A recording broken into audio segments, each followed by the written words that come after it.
முருகப்பெருமான் அவர் வடிவத்தை காட்சி கொடுப்பார் என்றால் சிவபெருமான் பார்வதி தேவி நடுவில் முருகப்பெருமான் இருப்பது போன்று, அதாவது சோமாஸ்கந்தர் வடிவம்.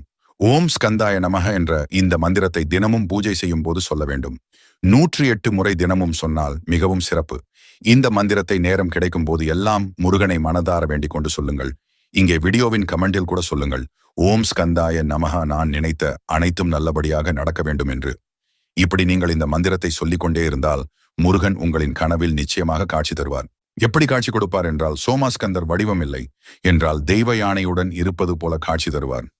இந்த 2 காட்சி உங்கள் கனவில் அவர் கொடுக்கிறார் அப்படின்னா உங்களுக்கு இந்த மந்திரம் வேலை செய்ய ஆரம்பித்து விட்டது என்று அர்த்தம். முருகன் உங்கள் வேண்டுதலை கேட்டுவிட்டேன் என்பதற்கான அறிகுறியாக தான் பார்க்க வேண்டும். இந்த மந்திரத்தை நீங்கள் முருகனை வழிபடும் போது சொன்னால் போதும். காலை மாலை வேளையில் பூஜை செய்யும் போது இதை சொல்லுங்கள். செவ்வாய்க்கிழமைகளில் அன்று 108 முறை சொன்னால் இன்னும் கூடுதல் சிறப்பு.